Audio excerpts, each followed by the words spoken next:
Hello beautiful souls, good morning. তোমাদেরকে আরেকটা নতুন ভিডিওতে স্বাগত জানাচ্ছি। অনেক দিন পর লং ভিডিও বানাচ্ছি, তার একটা কারণ হচ্ছে এটা। এই যে সকালবেলা উঠি যদি আকাশের মুখ এরকম গম্ভীর দেখা হয়, সত্যি বলতে কি আর কোনো কাজে মন লাগে না। কেমন যেন মন খারাপ হতে শুরু করে, যত না পাওয়ার কথাগুলো হঠাৎ করে মনে পড়ে। আরেকটা কারণ হচ্ছে কি যে হলো, আমার কয়েকটা ভিডিওতে একদম ভিউজ আসছে না। একটা কারণ হতে পারে হয়তো ইউটিউব গ্লিচ, আরেকটা কারণ হতে পারে আমার কোনো অতিরিক্ত শুভাকাঙ্ক্ষী চ্যানেলে বা ভিডিওতে রিপোর্ট মেরেছে।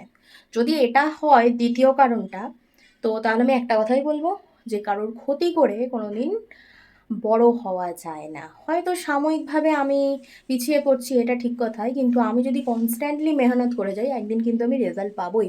আর ওপরে একজন সব কিছু দেখছে। আমার ভিডিওতে মোটেও তিক্ততা বাড়াতে ইচ্ছে করে না, তাই দিনটা শুরু করব একদম ডিটক্স ওয়াটার দিয়ে। টাকা গ্লাস পাচ্ছি 35 টাকা, স্টিলের বাটি পাচ্ছি, থালা পাচ্ছি।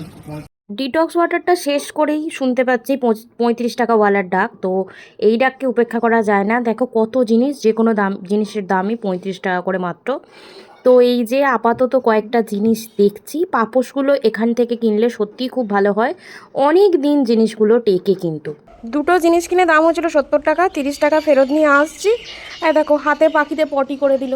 ঠিক যে জায়গায় কাকু দাঁড়িয়েছিল ওই জায়গায় এক ঝাঁক ছাতারে পাখি ছিল। ব্যাটারা কি বোঝাতে চাইলো বুঝতে পারলাম না। যাক, হাত টাকা দুটোকেই ধুতে হবে। সেই কোভিডের সময়টা মনে করিয়ে দিল হতচ্ছাড়া পাখিগুলো। সেই বাজার থেকে এসেই টাকা ধোয়া, এই যে টাকাগুলো ধুয়ে টেবিলে মেলে রাখলাম।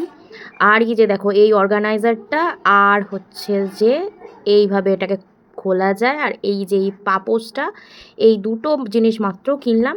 টুকটাক বাটি টাটি নিতে যাচ্ছিলাম, কিন্তু দিদা বললো যে ভালো হবে না, তাই আর নিলাম না।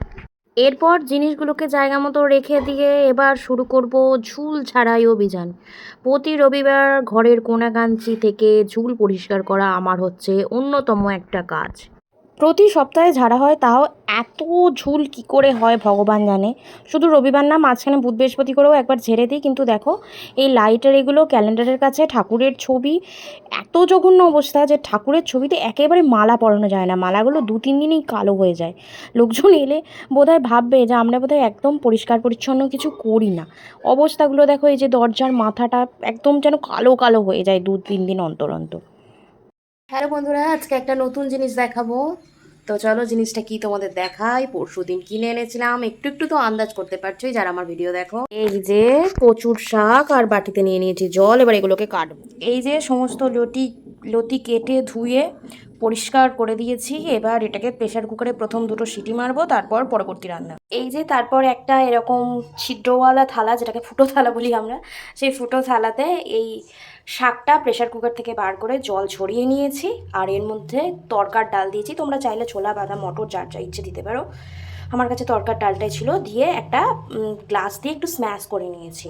হাত দিয়েও চটকানো যায়, কিন্তু ভীষণ আমার গরম লাগে, আমি এগুলো করতে পারি না।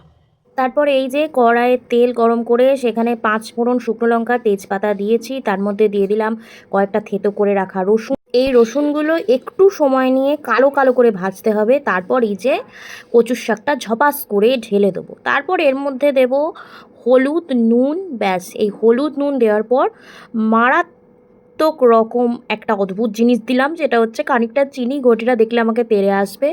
তারপর নাড়াচাড়া করে যেতে হবে। কচুর শাক থেকে নিজেই প্রচুর জল বেরোবে, এই দেখো বুঝতে পারছো কতটা জল ছাড়ছে। তো জল ছেড়ে ছেড়ে এরকম শুকনো করে নিতে হবে। তারপর হচ্ছে নামানোর আগে এরকম এক টুকরো লেবু ওপর থেকে চিপড়ে দিয়ে ভালো করে মিশিয়ে নিতে হবে। কচুর শাক কাটটা একটু ঝকমারি, বাট রান্না কিন্তু খুব সহজ, বেশি মশলাপাতিও লাগে না, আর খেতে তো অসাধারণ। এই যে কড়াই থেকে একদম শটান বাটিতে এক বাটি কচুর শাক। এতে তোমরা চাইলে মাছের মাথা, নারকেল অনেক কিছুই দিতে পারো। আমার কাছে কোনোটাই নেই, তাই দিতে পারলাম না। তারপর কড়াইটা ভালো করে মুছে নিয়ে আরও বেশ খানিকটা তেল দিয়ে দিয়েছি। তেলের মধ্যে ছাড়ছি এই যে মাছের ডিমের বড়া। আজকে সকালে বাজার থেকে নিয়ে আসা হয়েছে কাতলা মাছের ডিম। সেটাকে একটুখানি বেসন, হলুদ, নুন দিয়ে ফেটিয়ে এই দেখো কতগুলো বড়া ছেড়ে দিয়েছি। তবে আমার কাছে বড়া, পেঁয়াজি যাই ভাজি না কেন, একটু লাল লাল না হলে আমার জিনিসটা ভাল লাগে না। ওই সাদা সাদা বড়া হলে আমার কেন জানি না মনে হয় যেন ভেতরে কাঁচা আছে। এই দেখো এক বাটি মাছের ডিমের বড়া। যতই বৃষ্টি আমাদের পাগল করে দিক, ক্যালেন্ডারের দিকে তাকালে কিন্তু আমরা ভালোই জানতে পারছি পুজোর আর 1 মাস বাকি নেই। তো শপিং তো করতে হবে, নাহলে ভালো ভালো কালেকশন সব হাতছাড়া হয়ে। আমি তো বাবু শপিং স্টার্ট করে দিয়েছি। দুটো কুর্তিও কেনা হয়ে গেছে, চলো তোমাদেরকে দেখাই। ফার্স্ট অফ অল এই যে কাঁচা হলুদ রঙের কুর্তি, তার এই যে চেস্ট পোর্শন হাতাতে, আর এই দেখো লেন্থ পোর্শনেও কিন্তু জামদানি কাপড় বসানো আছে প্যাচ ওয়ার্ক করে, তার সাথে এরকম লেস ওয়ার্কও কিন্তু করা আছে। মেটেরিয়াল পিওর কটন, আর দাম শুনবে এটার মাত্র 260। আর এইটা হচ্ছে আমার next kurti, most trending kurti of 2025।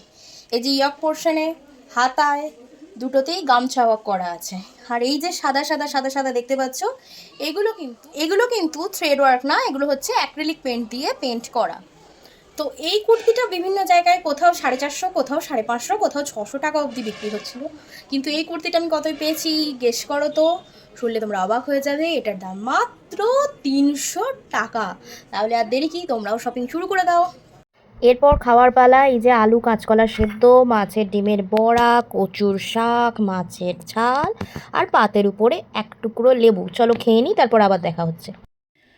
ভাত খেয়ে শুয়েছিলাম, ভেবেছিলাম ঘন্টাখানেক শোবো, তারপর হচ্ছে ক্লাস বেরিয়ে যাব। তো এত ঘুম দিয়েছি কি বলবো, কি জানি কচুর শাক খেলে ভালো ঘুম হয় কিনা সেটা তো জানি না। তো বিভৎস ঘুম দিয়েছি যাকে বলে। উঠলাম যখন 4:10, তো কোনো রকমে রেডি হয়ে এবার রওনা দেবো ক্লাসের উদ্দেশ্যে। রেডি হয়ে জাস্ট বেরোতে যাবো, আর এইদিকে দেখো সবে একটু রোদ বেরিয়েছিল বলে গুড়াম আর আমতেল একটু রোদে দেওয়া হয়েছিল, আর 3টে বাঁদর এসে দেখো কি কাণ্ড করেছে। এবার আমি কি করে নামবো উঠোনে সেটাই ভাবছি। জিনিস চুলোয় যাক, দেখি বাড়ির কাউকে একবার ডাকি। এই দেখো দেখছো কি অবস্থা, এই আবার পাহারা দিয়ে বসে আছে সিঁড়ির কাছে যাতে আমরা নামতে না পারি। আর ওই যে দূরে একটা জামা কাপড়গুলোও মেলা আছে, এই দেখো দেখছো কীরকম তেড়ে তেড়ে আসছে, দেখো কীরকম তেড়ে তেড়ে আসছে, দেখো ওদেরকে নিয়ে যে বলছি ওরা পুরো বুঝতে পারছে। বাঁদর কেলেঙ্কারির পর এই যে দেখো রাস্তার অবস্থা, আর যেই বেরিয়েছি ঝিরঝিরে জলও নেমে পড়েছে। তো এই রাস্তাটা পার হয়ে প্রত্যেক দিন আমাকে কাজে বেরোতে হচ্ছে, তা সত্ত্বেও এই যে ট্রেকারটা পেয়ে গেছি, বসারও একটা জায়গা পেয়ে গেছি সৌভাগ্যবশত। এবার যাব আমি আমার ডেস্টিনেশনে। সবাই ভালো থেকো, সুস্থ থেকো। আজকের মতো ভিডিও এতটাই, টাটা, আবার দেখা হবে নেক্সট ভিডিওতে।